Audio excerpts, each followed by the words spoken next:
नमस्कार। वसुंधरा राजे का सियासी दर्द आखिरकार बाहर आ ही गया है। जी हाँ, राजस्थान की पूर्व मुख्यमंत्री वसुंधरा राजे ने अजमेर में पूर्व केंद्रीय मंत्री प्रोफेसर सावरलाल जाट की प्रतिमा के अनावरण समारोह में भावुक होकर जो बातें कही थी, अब उसके सियासी मायने तलाशे जा रहे हैं। वसुंधरा राजे का यहाँ दिया हुआ भाषण सोशल मीडिया पर खूब जमकर वायरल होता हुआ नजर आ रहा है। इस भाषण के अलग अलग हिस्सों को लेकर लोग अपने हिसाब से कमेंट भी कर रहे हैं। वैसे ज्यादातर लोगों का यह मानना है कि वसुंधरा राजे ने यहाँ मौसम और इंसान कब बदल जाए कुछ पता नहीं के साथ ही आजकल की दुनिया जरा अलग सी है और प्रोफेसर सावरलाल जाट और भैरव सिंह शेखावत अगर जिंदा होते तो मेरी मदद करते जैसे वाक्यों का इस्तेमाल अनायास ही नहीं किया, बल्कि इन शब्दों के जरिए सियासी संदेश भी देने की कोशिश की है।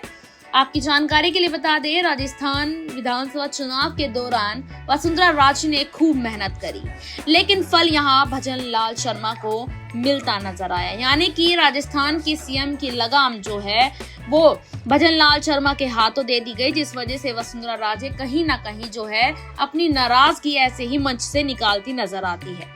लोगों का ये भी मानना है कि बीजेपी और राजस्थान की सियासत में जो कुछ हो रहा है उससे वसुंधरा राजे कतई खुश नहीं। अजमेर के कार्यक्रम में उन्होंने इशारों में अपनी पीड़ा को बयां किया है। दरअसल वसुंधरा राजे रविवार को अजमेर में पूर्व केंद्रीय मंत्री प्रोफेसर सावरलाल जाट की प्रतिमा के अनावरण समारोह के मुख्य अतिथि के तौर पर शामिल हुई।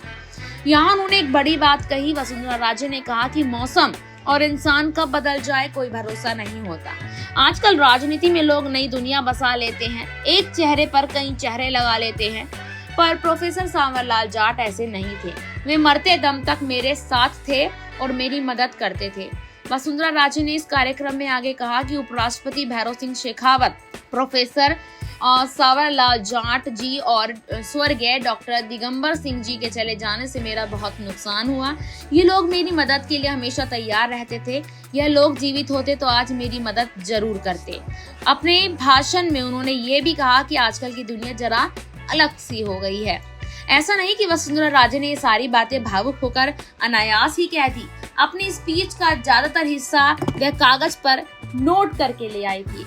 ज्यादातर बातें उन्होंने कागज पर लिखे हुए शब्दों को पढ़कर ही बोली। इतना ही नहीं, मौसम और इंसान बदलने के साथ ही पुराने नेता जीवित होते आज भी मेरी मदद करते जैसी बातों को उन्होंने इस सोशल मीडिया अकाउंट एक्स पर लिखकर पोस्ट भी किया। मतलब साफ है कि जो बातें उन्होंने कही उसे वह अपने लोगों के बीच प्रचारित भी करना चाहती थी। यह तो साफ है कि अजमेर के कार्यक्रम में दिए गए भाषण से वसुंधरा राजे ने सियासी तीर चलाकर निशाना साधने की कोशिश की है। हालांकि यह साफ नहीं कि वसुंधरा के निशाने पर कौन है और किसे वे अपना संदेश देना चाहती है। क्या इस संदेश से बीजेपी के दिग्गजों को कोई फर्क पड़ता नजर आएगा? कमेंट सेक्शन में अपनी राय साझा जरूर करें। धन्यवाद।